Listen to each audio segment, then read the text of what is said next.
No, yeah, I know. No, it isn't. It is We're not. live. We are live. We are We are live, and it live. is not Monday, It by is the way. not Monday. It So is that would not Monday. mean it is Friday, Friday. March Yes. 18th, 2022. And here is our intro.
Dun, dun, dun. Yeah, I know, right? Oh my goodness. Good morning. Hello.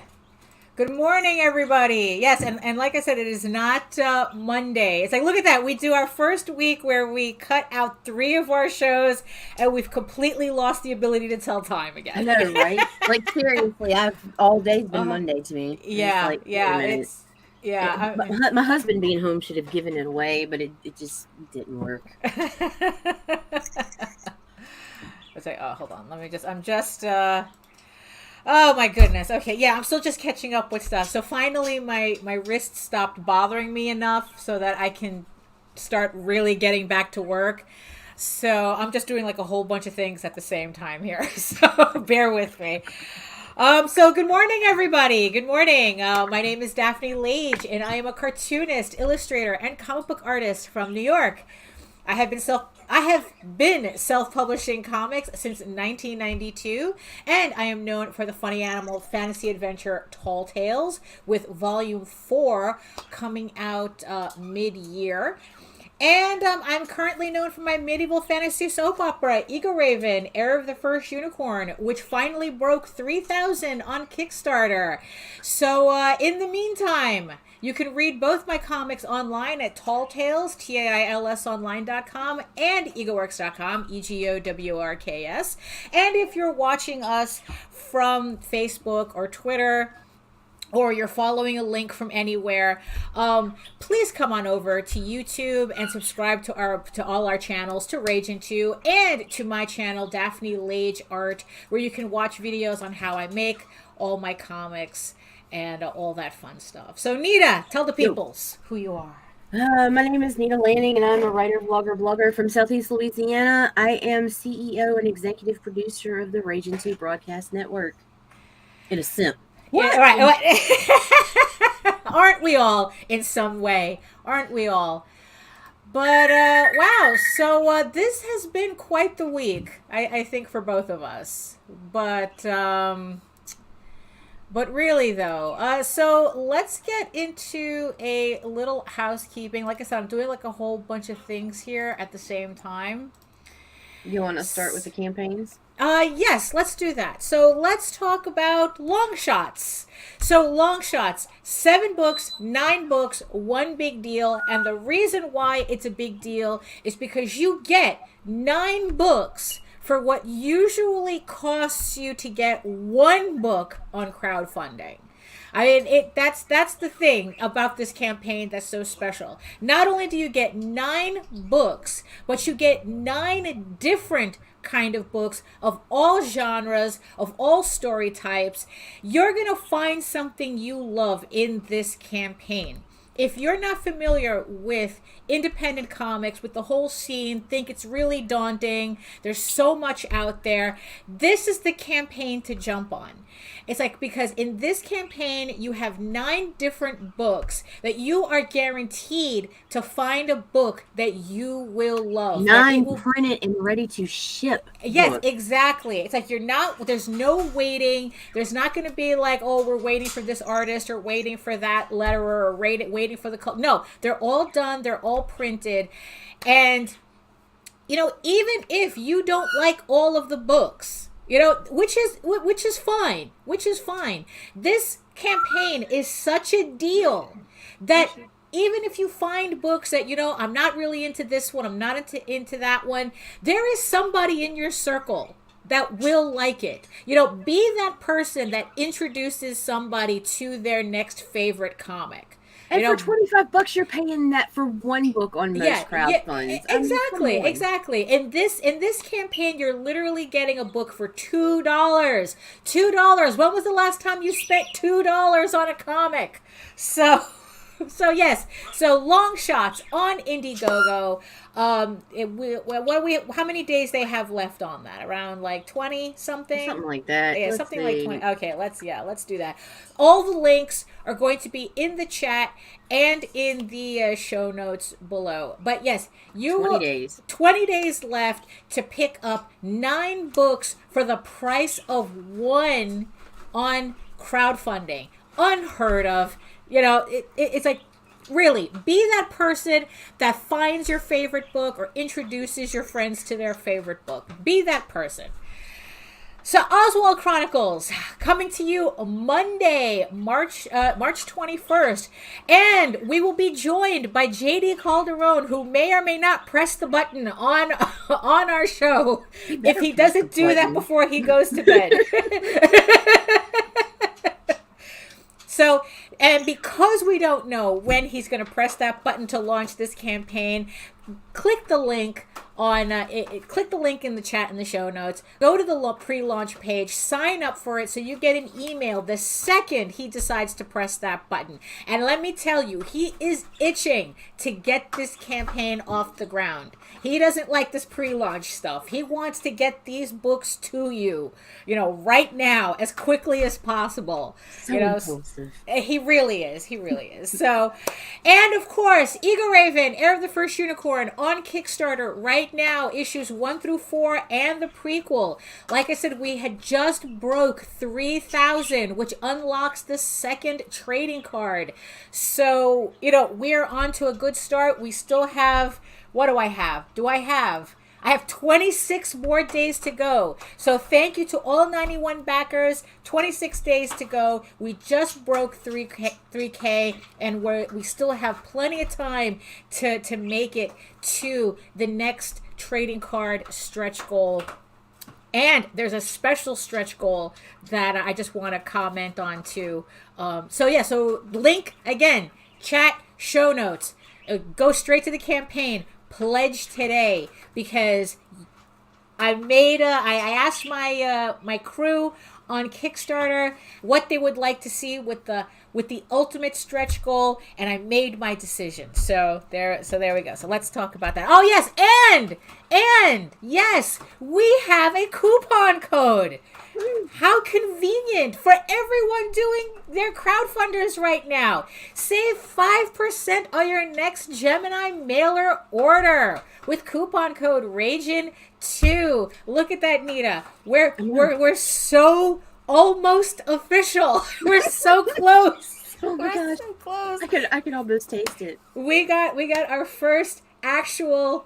would they be a sponsor? Is it a coupon? I mean, how does that work? It's an affiliate. It's an affiliate. There you go. So, baby's first affiliate. So, get your Gemini mailers, save 5% with with our coupon code. I know, maybe some people say, oh, 5%'s nothing. It's like, you know what? You do enough of these campaigns and that 5% adds up fast. So it's like, you know what? Especially saving 5% in this economy, absolutely. And we've got some shows coming up pretty soon. We've got Sketchy Saturday coming up in April, starting Saturday, April 9th. That will be hosted by Mike, Jimmy, and Marv. And hey, Daphne. Yeah. Hold on. Can Yeah, can we tell him? Can I do it? Hold on. Let me just fix my focus here. Hold on. I forgot to turn off the stupid autofocus. But yes, so let me preface this one. Okay. So on my last live stream on Wednesday that you can catch on my channel, and also you can find it on the Ragin 2 channel, we were talking, just me in the chat, we were talking about the idea of me doing a late night, kind of like a sketch stream, a drawing stream, but doing it late night for when I have to work on, let's just say, less family friendly fare. Say that 5 times fast. Can I do it? So we came up with this. Hit it. There we go. So I am in the stages of planning a House of Bob drawing night stream. I'm slowly getting this together. We're just hashing out some of the semi-legal details. Because we don't know, because it's like we're trying not to to push YouTube that much, so where I'm looking at doing a night stream once a month on a Saturday, and it's going to be from 10 to midnight. Yes, I will be past my bedtime. Yes, I will be past my bedtime. I will be in my pajamas drawing. 10 to midnight. I just have to settle a couple of things, and then we'll decide on a date. It'll either happen. We have 2 Saturdays left. Probably it'll be one of these Saturdays coming up, but you guys will know when I confirm it. But yeah, so if you want to see me drawing and talking about drawing, something a little bit more risque, I guess.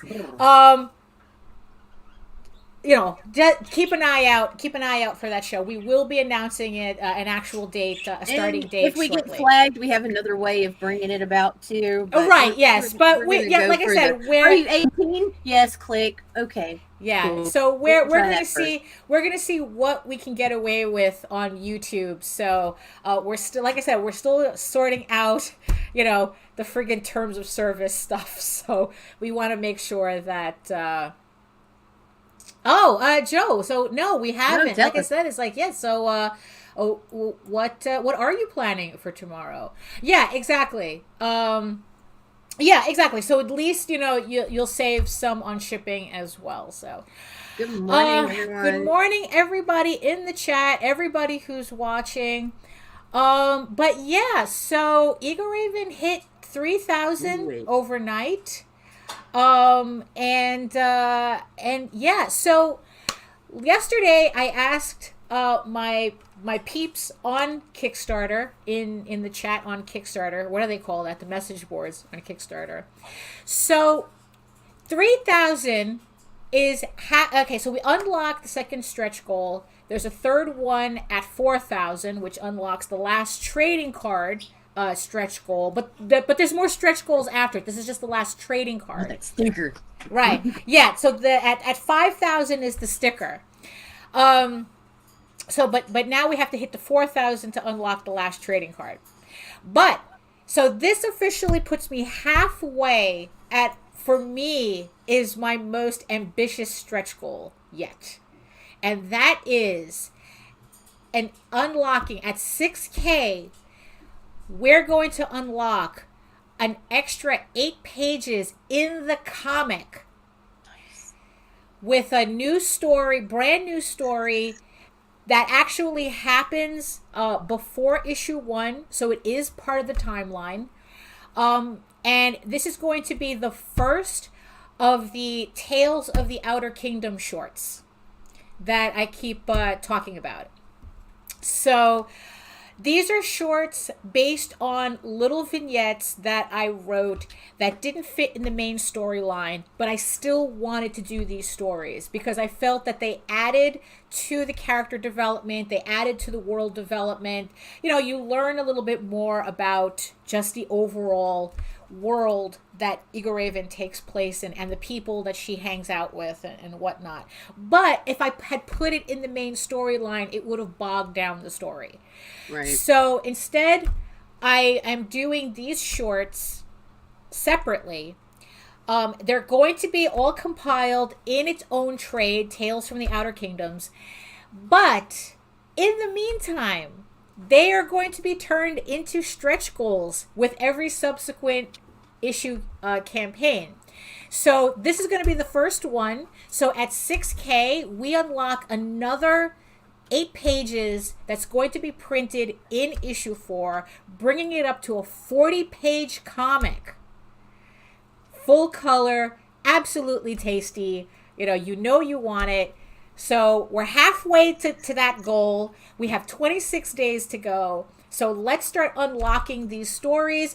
And yes, and they will also be part of the PDF rewards too. So everybody in the campaign is going to get this story at 6K.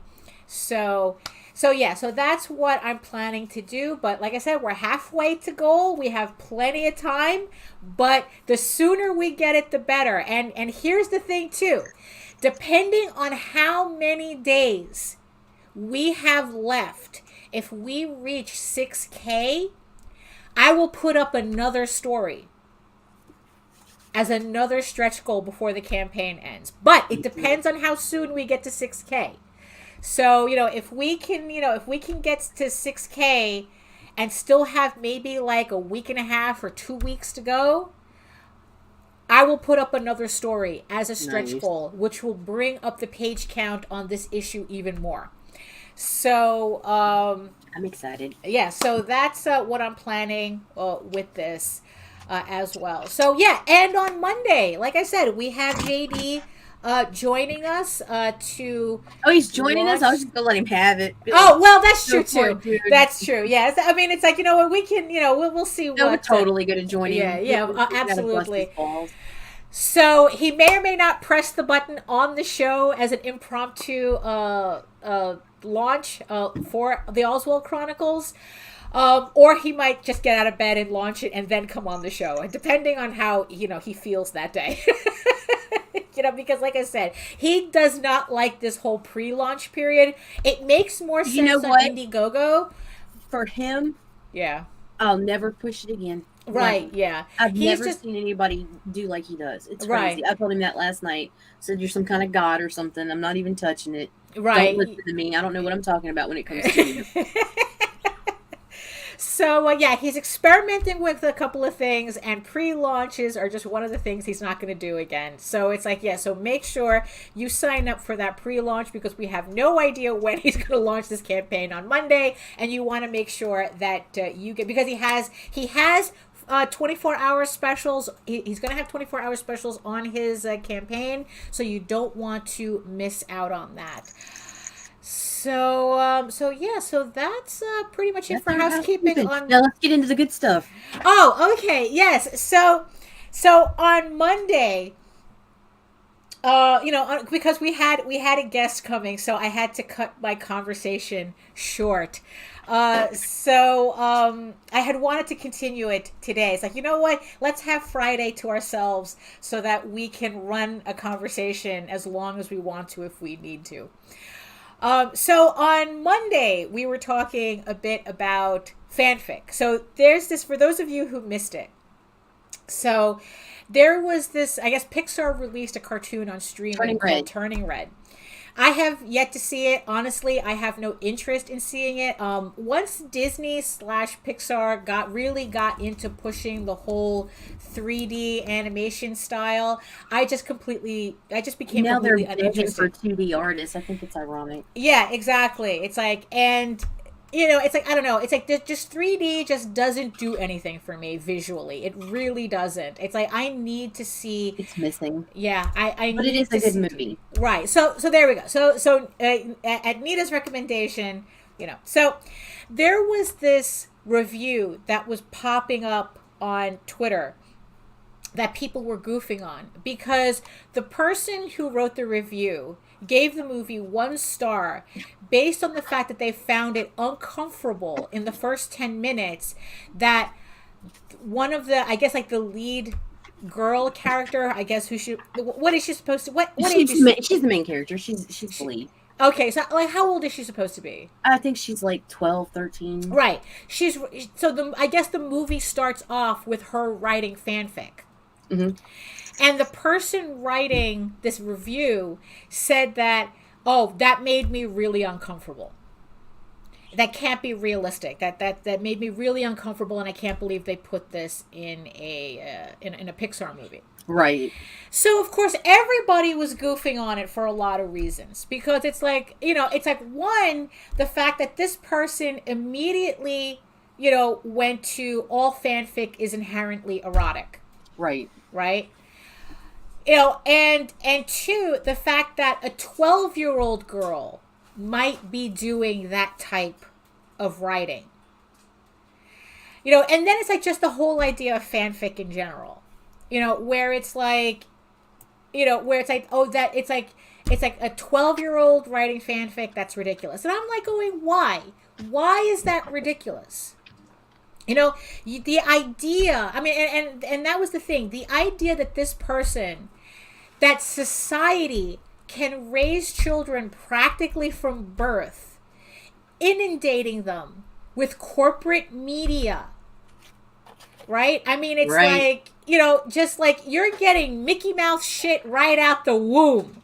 It's like, you're inundating your child with corporate media, and then you expect them to not interact with it creatively by the time they can figure out what a pencil is supposed to be for.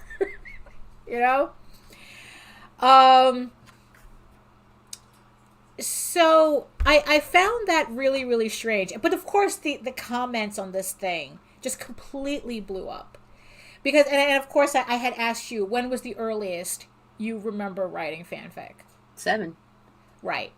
I mean, it's like, yeah. So it's like, no, you're right. 12-year-olds, don't write fanfic. It starts much earlier. than Maybe that. first furry. Right. Yeah, exactly.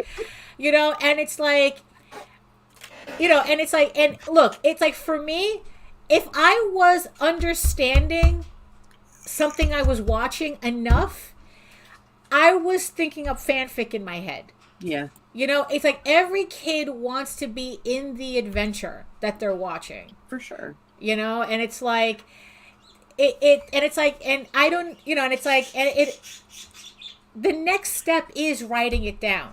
Right. It's like we're sitting here daydreaming about having adventures with, whatever cartoon you're watching at the time. I think my earliest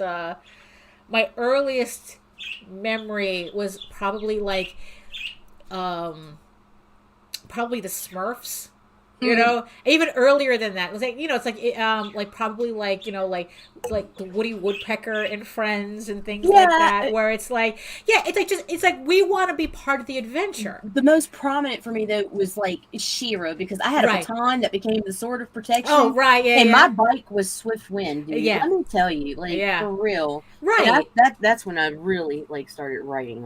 Right, yeah, exactly. So it's like, yeah, so that is just like a completely, like, oh, my like one of my, do you remember there was a cartoon with Burgess Meredith doing the voice for Puff the Magic Dragon back in the really back in the day. So there was a Puff the Dragon cartoon.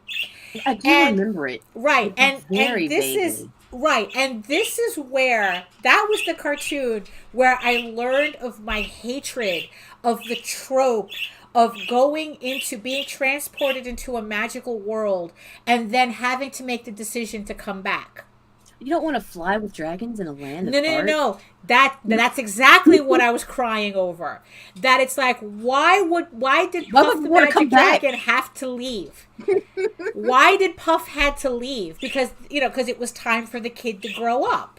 So Puff had to leave. In the autumn mist. And it's like, what the heck is wrong with you, little kid? It's the reason why there was this anime, Escaflowne. that to this day, it's like if there's a cartoon I hate watch, it's that, because I hate the ending so much. I love it up until the ending. Hate watch. That's a new one. Yeah, because I love it, love it, love it, love it. It's like, again, the girl ends up transported into, into a magical world. It's like, and she decides at the end she has to come back to the real world. And I'm like going, what is wrong with you? Right. What is wrong with you? What is in the real world? You had a good thing and you go and fuck it up. Right. What is in the real world that is more important than falling in love with a dragon prince and driving mecha and it's like and doing all this incredible stuff, but you have to finish high school. Really? Yeah, right. We're just getting started, Mike. Yeah, we're just getting started. So there's this whole thing. So there's this whole thing about like fanfic not being. I mean, actually, there's a lot of things about fanfic, and one of them is about like fanfic not being real or serious. And and it comes from two different things. It's like, one, because fanfic is like you're building these stories based on other people's work. It's like, but that's the thing. It's like we want to involve ourselves in our favorite media, whatever it is, that immersion is good. It's their escape. Right, exactly. So, media is the first way we come in contact with that. So, of course, that's what we're going to latch on to. But also the fact is, too, it's one of those things also that gets really shit on a lot, because it's predominantly, as far as I know, it's predominantly girls that do this. It's predominantly women that do this. Boys do it too. But it's like I said, it's a predominance. Pretty much, we live in a society that shits on everything girls do anyway. So it's like, that's a part of it. That's kind of a part of it. It's like, guys can be like reading like John Grisham and Tom Clancy, all the time, and nobody talks about how these books are giving. Yeah, no one's complaining about how these stories, gives men like unrealistic expectations on how the legal system works, or how the military system works, or whatnot. I mean, nobody questions those books, but all of a sudden Twilight is like the biggest thing, or 50 Shades of Grey, and all of a sudden it's like, oh, women are too stupid to know the difference between fantasy and reality. But that's a different conversation. That's a completely different conversation. Not to get into that one. But fanfic, right? It's like, so there was like this whole thing about how all these people were admitting to what they, wrote fanfic about and how early they did it. And it's like, right. And you know what? And it's like, yes, a lot of times they did end up erotic writing. Well, sure. The whole it's like, someone age where we're discovering our bodies and stuff. Right, too, exactly. It's like, yeah, I am very much Tina Belcher. Writing her erotic versions of ER and erotic Law and Order and erotic, it's like, and it's like, yeah, it's really, it's like, and yeah, it's like Jack McCoy's the shit. I know. So hell yeah, I understand that. That's, I understand Tina Belcher. That is, I am Tina Belcher. So I know exactly what they're talking about. And that's the thing too that I grew up on. It's like that I completely had forgotten. So yeah, so She-Ra was actually one of the, that's where I really started writing fanfic, was with She-Ra. But boy, did I forget Voltron and Battle of the Planets. Oh geez. Or G-Force, as here come the boys. Right, here come the boys. It's like, oh, you give me those sexy anime boys and budding puberty, and holy shit. The notebooks are filling up. So, right. So that, that's actually pretty normal. I mean, it's like that's, I guess, like how we went through trying to figure out all these weird feelings and whatnot that were popping up during that time, and it continues, and it continues to this day, because what I ended up finding out is that, look, writing is writing is writing. There is nothing different. I mean, and this is the thing that I don't understand. You can watch artists just do fan art all day, and it doesn't get the same vitriol as it does when you're writing fanfic. You know, I mean, that's the thing. Well, yeah. Also, you know, a comment about that. You know what that is, though, because society is uncomfortable with girls at a certain age. Girls are going to write more fanfic. Boys are going to be drawing on their notebooks and all that. Mm-hmm. And we're the ones writing. There is an age, right, between girlhood and womanhood that society gets so uncomfortable with us. Right. Yeah. There and really it's right about that age. Mm-hmm. It's right about the time, right? You know, pre-menses. Right. Yeah. You know, just right. Where? Right. Okay. I just want to touch on this comment. Yeah. Though. Do it. It's like, look, when I was writing about Lance and Keith and Mark. You know, it's like when I was writing about them, I was probably like 12, 13, and we're talking about like these characters were supposed to be 17, 18. And so technically it's the opposite. You know, I'm not, you know, it's like it's the opposite. Okay. So I was technically younger than what those characters I was writing about was supposed to be. So yeah.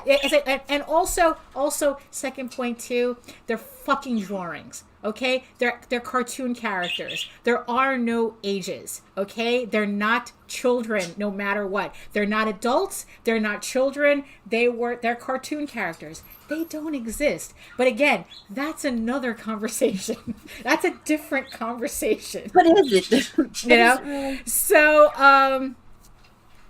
yeah. So where was I? So yeah.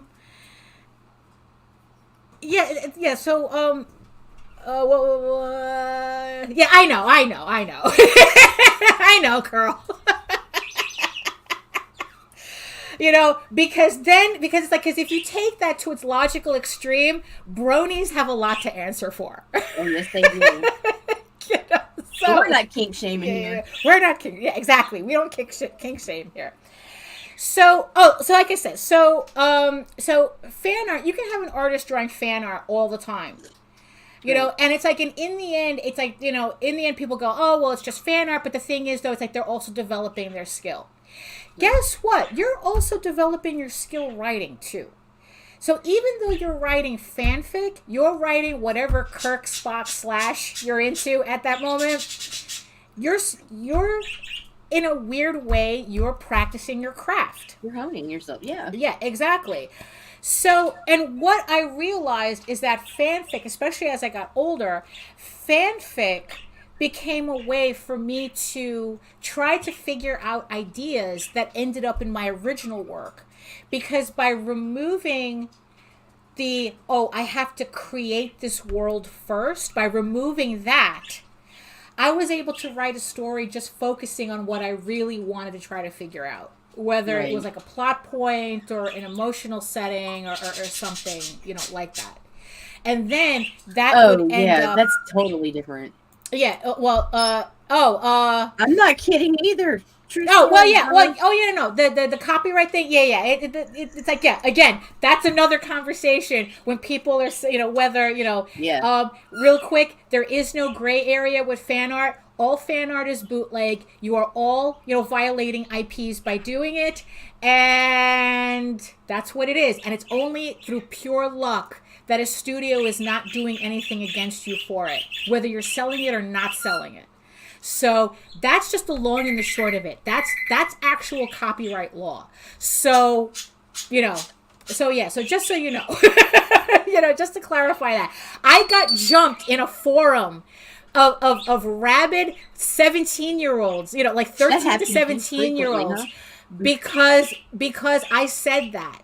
they were trying, it's like they were talking about, selling like fan art and shit and how, the gray area. And I outright said, there is no gray area. If you do not have rights for the copyright to do anything with that copyright, if you do not own it, you are violating copyright. Thank you. Period. Ooh, they hated that. But it's like, okay. So don't come at us for libel. Right, exactly. It's like, so that's the thing. So it's like, so in the end, it's like fanfic is just as much of a creating writing tool as much as fan art is. Oh.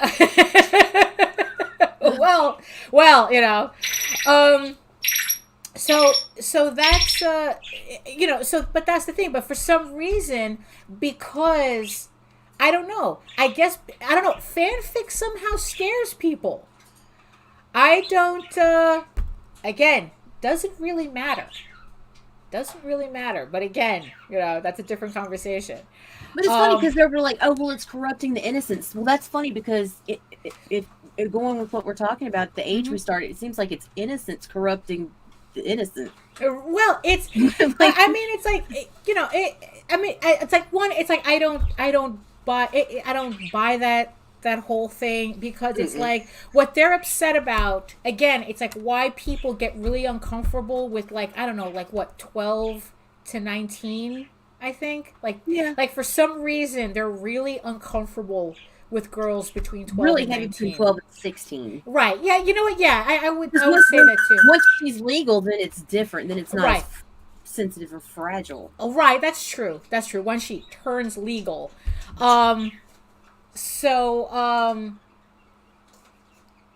like, and I think that's that period where kids are really coming into their own personalities, their own thought process.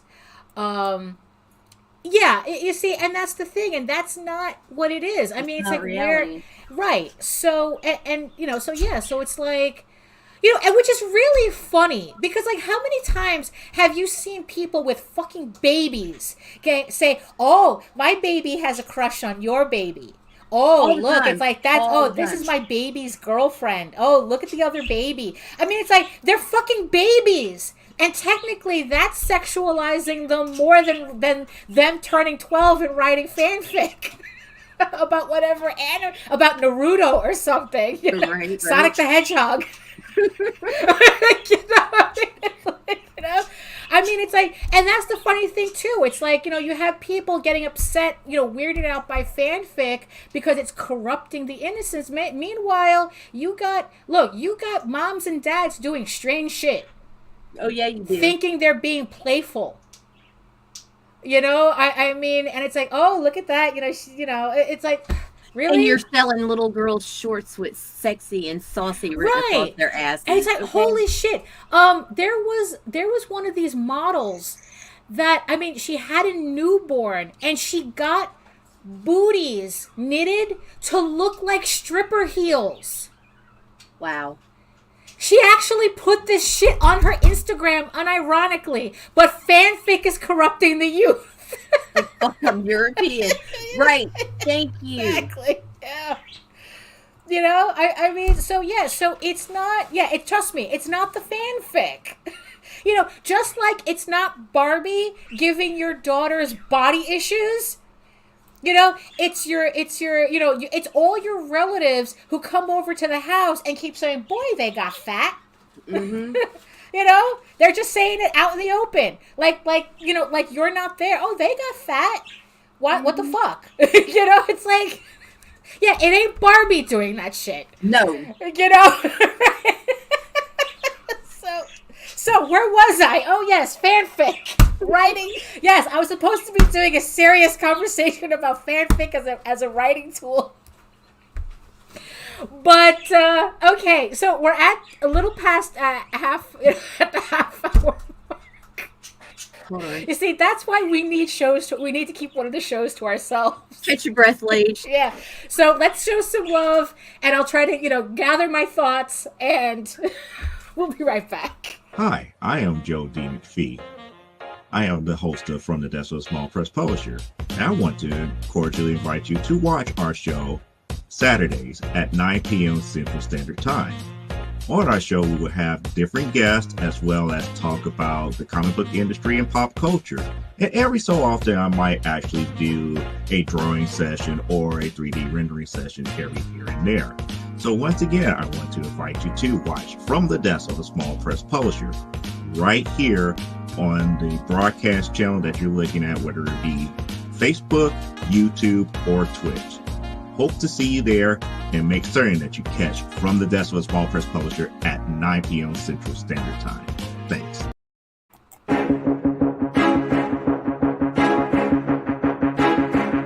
It's Monty Moore.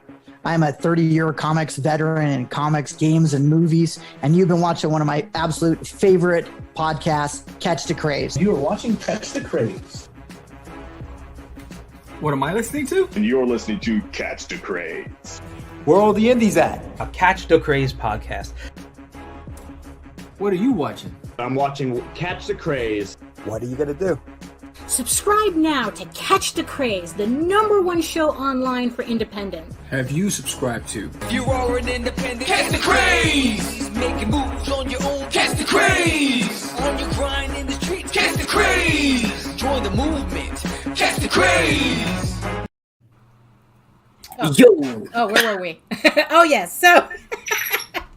So again, go to our friends' channels, subscribe, do all the algorithm happiness things. Go touch everybody's buttons. Yes, go touch everybody's like buttons. that. Yeah, they do. The algorithm really likes it. So, she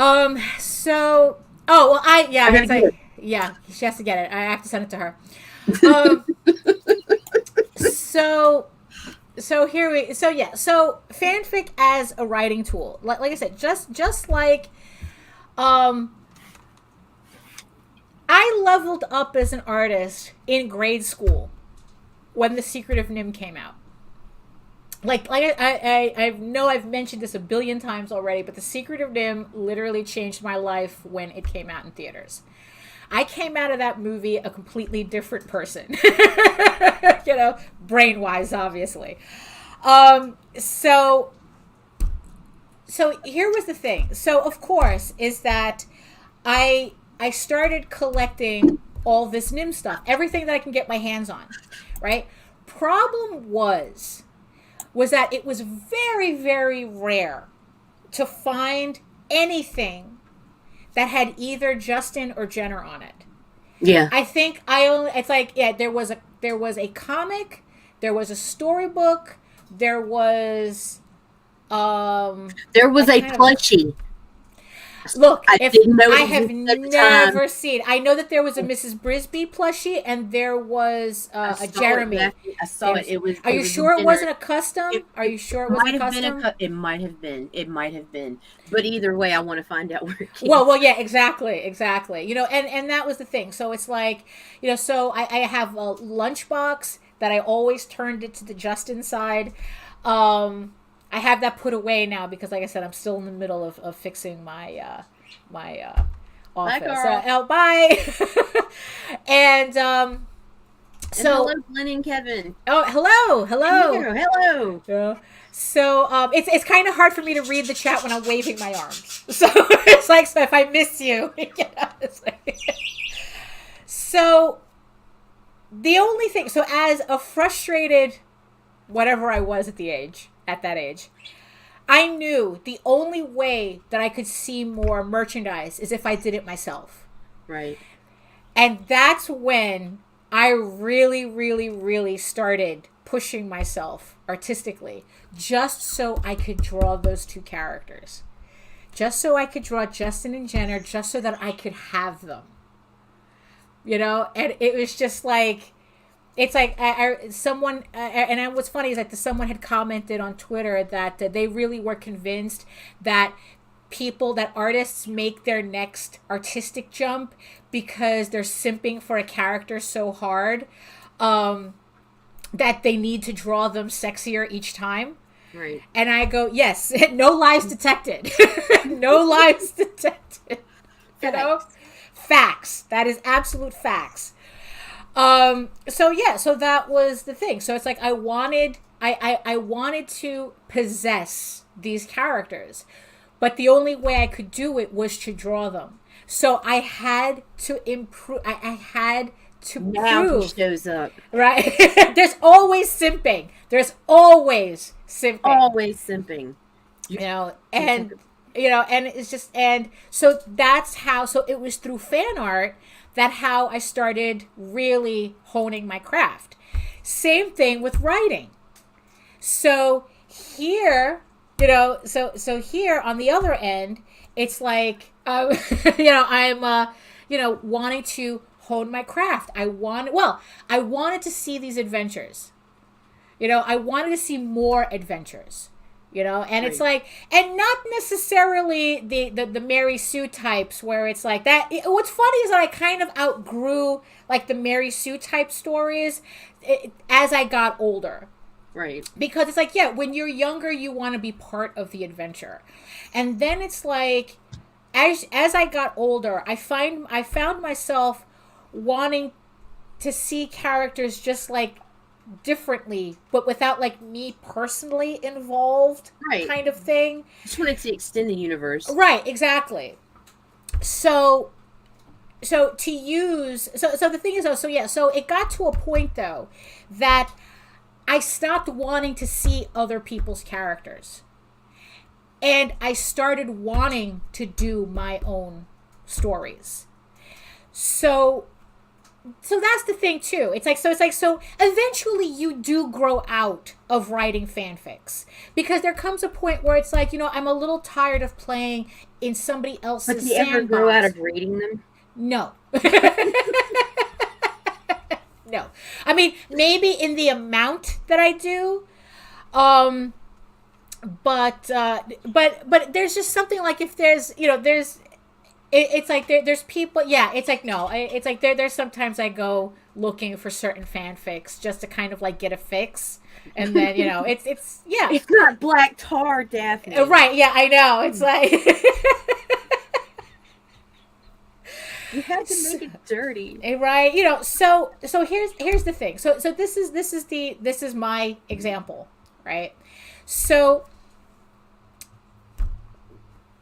Eagle Raven started off as a mascot for my website. Right. She was just supposed to be my little Vargas girl, just looking cute and just representing the website. Baby's come a long way. But there came a point where I started asking the character, "Who are you? Why am I drawing you? Who are you? I'm drawing you for a reason, and it can't not just be for looking pretty on a website. Who are you?" So that's kind of like where I started digging back into like the She-Ra stuff that I was doing. And it's like, and how it kind of dovetailed into creating Eagle Raven as a character. And then how I used fanfic to try to build that character to the story that I have now. So the funny thing is that this is kind of completely, like, this story is completely unrelated that I wrote that had to do with Eagle Raven. So back in around 1999, around 2000, I wrote a Nim fanfic. It might have been a little bit earlier because it took me a little while to percolate the story, but I wrote a Secret of Nim fanfic. It's the only one that I have actually openly posted. And I was running a fan website at the time. And I was posting it to that website, my fanfic, in parts. And I was really working on it and hammering it and, this whole thing. And I found this story. I was looking through some files and I found this story again a couple of years ago. Actually, no, it wasn't. Well, yeah, it was literally a couple of years ago, because it was right before I really started really hammering on finishing Eagle Raven, the 15 issues. And I read it and I had to start laughing, because all the plot points that I was experimenting with in this fanfic, most of it ended up in Eagle Raven. Wow. So this was like a completely unrelated fanfic, but a lot of the points that I was hammering out was ended up in Eagle Raven because it's like, okay, I know it works here. Let me make it work even more in my story. So that fanfic turned into another base for Eagle Raven. And even now, I was still using fanfic to hone out certain plot points.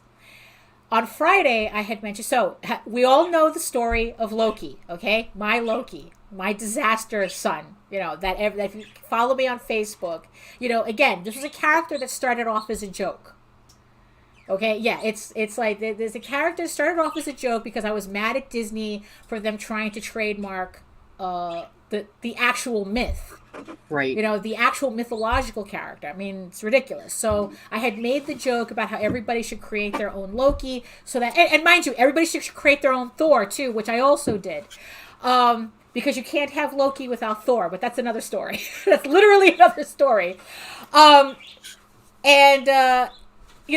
go up against Disney's Spartacus style. So the thing is, though,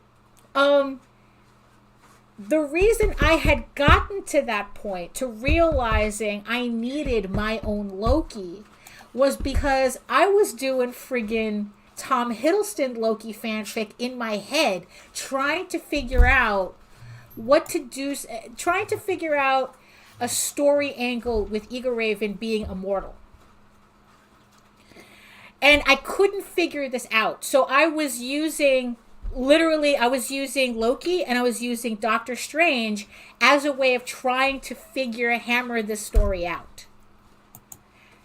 So, no, there is no written Eagle Raven, Doctor Strange, Loki's fanfic floating around. But there should be. Right? There is. These are the things we need from you, Daphne. There is no. But what's funny, though, is that I was in the process years ago of writing an Eagle Raven Dungeons & Dragons crossover, the cartoon, that I am now converting into its own story. Nice. And so again, fanfic, trying to figure something out, and then using that information in its own original story. So now, right, so Loki started off technically as fanfic before I turned him into his own absolutely ridiculous character that we all know and love. Now, if you want to talk about simping, it's like I simp my own characters. So let's say it is, and I love it. That it's like I simp my own characters, and I will simp them. True story. I really do. True story. I've seen it. I've seen it. Yeah, it's like because because look, if you can't simp your own characters, who can you? And that's also the thing too, that it's like the reason why you do kind of outgrow fanfic, or at least I outgrew fanfic as a staple, was because I really grew tired of giving these companies attention on characters that I do not control. On characters that no matter how much fanfic you write, those characters will never be yours. So that's why I am very much a proponent of making your own version of stuff. So take that fanfic and make it original and make it your own thing, so that you don't have to give these companies time of day. You don't have to spend brain space on these companies. You can create your own stuff and simp your own characters. And it's like, and especially in this day, and age, hey Jake, especially in this day and age, when companies are trying to replace everything original, or at least our cultural legacy when it comes to myths and legends and gods and all this, they're trying to replace everything with IP versions that they control. Yep. Take it over, get the fanfic out, and then convert that into something that's yours. and take your legacy back. Well, we're women. No, bitches, we're women. Well, this is where He-Man comes in, actually. Yeah, but hey, again, that's so fan fiction is a legitimate form of writing. It happens. It's like, look, if that kid was writing original fiction that happened to have an erotic tone in it, nobody. And there's AO3, the fanfic archive. There's a tag for that. There's a tag for that. I mean, because like, here's the thing: if it wasn't fanfic, say that kid was writing an original story that maybe did have a prepubescent or a, it's like or a starting pubescent erotic tone to it, would people would people still be freaking out over it? Would they still find that weird? No. But because it's like they're writing fanfic about, I don't know, Law and Order, or something. I don't know, whatever the kids are watching these days. Naruto, what are they watching? Korra? I don't know what they're watching. I don't know what they're watching. Mine don't watch shit anymore. Now they write and draw their own. Gumball. They're writing fanfic about Gumball. Okay? SpongeBob. I don't know. Look, I don't know what the kids are watching now. So whatever they're writing fanfic about. But yeah. Hey, it's like Jake, now that what's her name? Stop. Right. Chat, yeah, it's like, look, like I said, AO3, there's a tag for that. Who was the author who did Anne Rice? So now that Anne Rice is dead, all of fandom was able to breathe easy, because that was a woman who was strict about not allowing anybody to write fanfic, not even for funsies. Nope. She regularly, actually, AO3 went to their own private servers because of Anne Rice.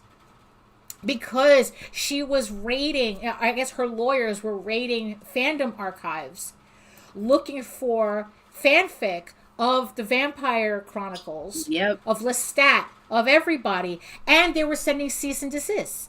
That's why I'm saying that even if you don't do it for profit, it doesn't count. There is no gray area. It's like Anne Rice had every right to go after every fanfic writer, whether they were, making, and they weren't making money, they were just writing fanfic. But yeah, so the entire Anne Rice fandom, vampire fandom, had to go underground, the original, dark web, to be able to share a Lestat fanfic with each other. Right. So yeah, so that was it's like, yeah, they are pushing their coffins together. You have to entertain him. Right, exactly. So on that note, I have something special for everybody because of this. And are we getting a copyright strike?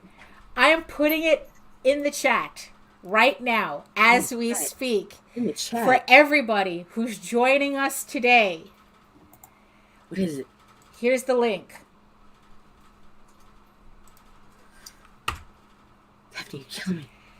This is the link to my DeviantArt page, where if you wanted to know what a Secret of Nim Law and Order fanfic looks like, here's your chance. Oh, Here is your chance. Link is in the chat. You can read the only public fanfic that I wrote from back into 1999-2000 in the link with illustrations, because it on my DeviantArt page. So just for you guys for joining us today, because If we're going to feel shame, let's all feel shame together. We can simp through this. Boys, contain yourselves. So, yes. So, there you have it. A gift to everybody on this Friday. So, you have something to do this weekend. Look at this. You know, yes. So yes. So enjoy yourself. Showing up, Daphne. Oh no! So okay, so I'm gonna send the link to Nita, and she's gonna put that shit in the show notes. Yes, ma'am. You know. So let me let's see, where is it? Okay, so I'm sending it into your DM right there. Daphne Lage DM me. Oh, says the error there. And I did check the link, so it does work. So I guess it just through in the DMs. Really? It says your request could not be satisfied. Ooh. That's kinky. Oh, it's not. Do you think they're not letting me link to DeviantArt? Okay, well, okay. What the fuck? Put it in private chat. Okay, I'll put it in private. Put it in private chat, and I'll play with it and figure it out. We'll get it to you, boys. Yeah, we'll get it. We'll get it. Private message each of you. Right. Yeah. Exactly. Hold on. Let me. Okay. I kind of have to go the long way here. So hold on. Let me just pop in on my other computer. Okay. There we go. And private chat. Okay. So I just sent Nita the link. So if it doesn't work in the chat, then yeah, she's gonna put it in the show notes.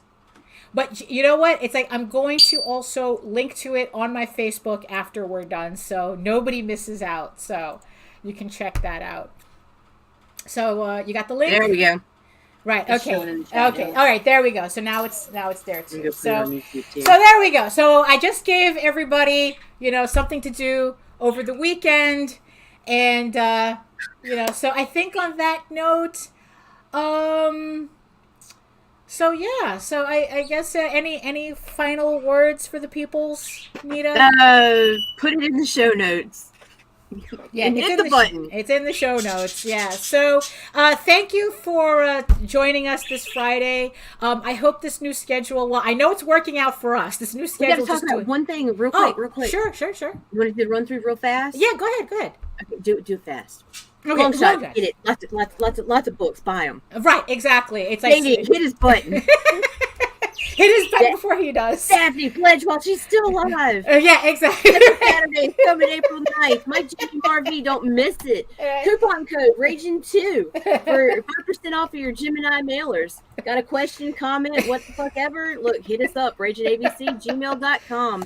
Network schedule. Monday through Friday, Daphne and I are here. Tuesdays, we got seeing the guys. Then Daphne's doing her art stream. Yeah. We're gonna fast forward through all this. Okay. Right. And where is it? Because Patrick didn't see this. Oh, okay. What is this, Daphne? This is So like I said, we're just sorting out the terms of service legalese just to make sure we can do this. So yeah. So I will be announcing shortly a House of Bob drawing night stream. Well, I will be doing a night stream probably between from 10 to midnight, working on more, I don't know, adult oriented artwork that I actually do need to get done. And why not do it on a live stream? But it'll be at night. I'll be wearing my pajamas. It'll be past my bedtime, but we all get to have fun and hang out, and hopefully not get pulled down by YouTube. Hey, so yeah, I will be announcing a date on that too soon. It will be on a Saturday night. So yeah. We're gonna hide now. Right, yeah. So that's it for us. We'll see you on Monday. And always, I don't know, it's like drink your water, stay moisturized, eat your food, mind your business, and always do the work, because when you actually do the work, you never have to fake your accomplishments, even in fanfic. Nita, what do you got? Get your shit together and hit the button.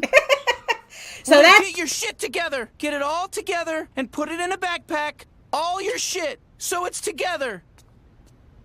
Well, stop it because I don't have my shit together. I'm sorry. Oh no, right? Yeah, no, it's okay. Fuck. Go ahead. No, it's all right. I actually forgot what I was about to say, but yes, yeah. On that note, see you Monday.